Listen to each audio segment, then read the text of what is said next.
सभी को जय यीशु। आगमन काल की इतवारी वचन साधना में आप सबों का स्वागत है। इस्राएली जनता मिस्र की गुलामी से बचकर मूसा के नेतृत्व में प्रतिज्ञा देश की ओर जा रही थी।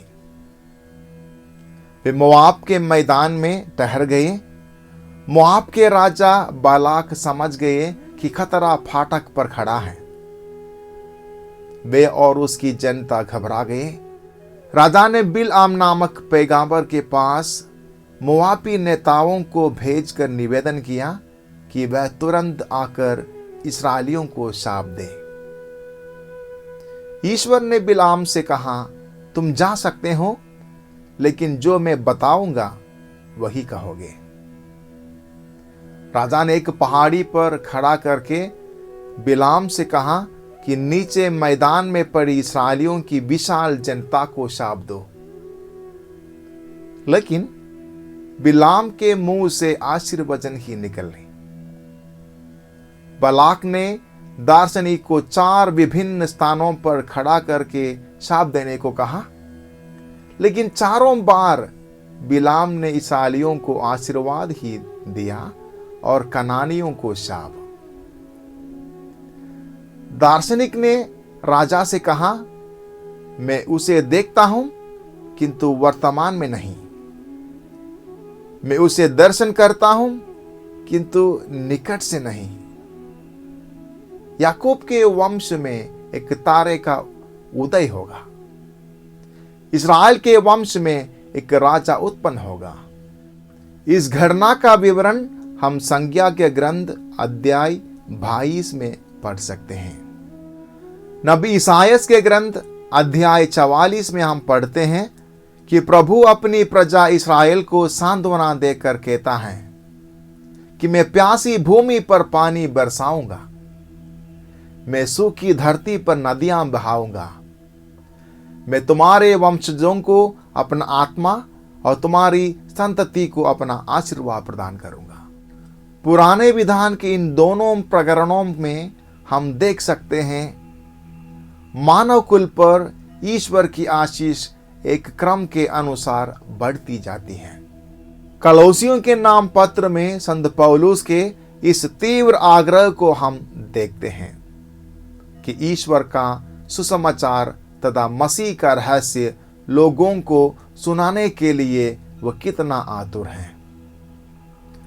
सृष्टि के प्रारंभ से छिपे उस रहस्य का हजारों वर्षों की तैयारी एवं प्रतीक्षा के बाद समय की पूर्ति में यीशु मसीह के जन्म के साथ खुलासा हुआ।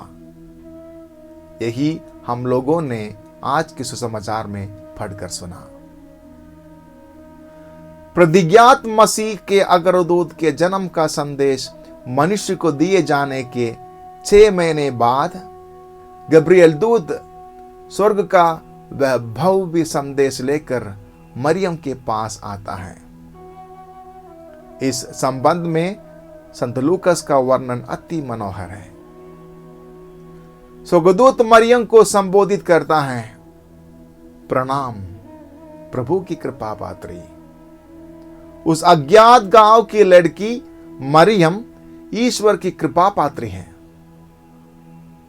ईश्वर ने उसे चुन लिया है प्रतिज्ञात मसीह की मां बनने के लिए। करोड़ों स्त्रियों में वो धन्य है। स्वर्गदूत उसमें से जन्म लेने वाले पुत्र का गुणगान सुनाता जाता है, लेकिन मरियम की चिंता और कुछ है। वे कैसे संभव होगा, क्योंकि उसका पुरुष से संसर्ग नहीं है। तभी गब्रिएल वह उस रहस्य का खुलासा करता है कि पुरुष संसर्ग से नहीं बल्कि पवित्र आत्मा की शक्ति से वो गर्भवती होगी। पहले मरियम घबरा जाती है, लेकिन धीरे धीरे उसके मन में पवित्र आत्मा की ज्योति उतर आती है और समझ लेती है कि यही मेरे लिए ईश्वर की इच्छा है। मानव कुल की मुक्ति के लिए ईश्वरीय योजना के साथ संपूर्ण सहयोग आवश्यक है।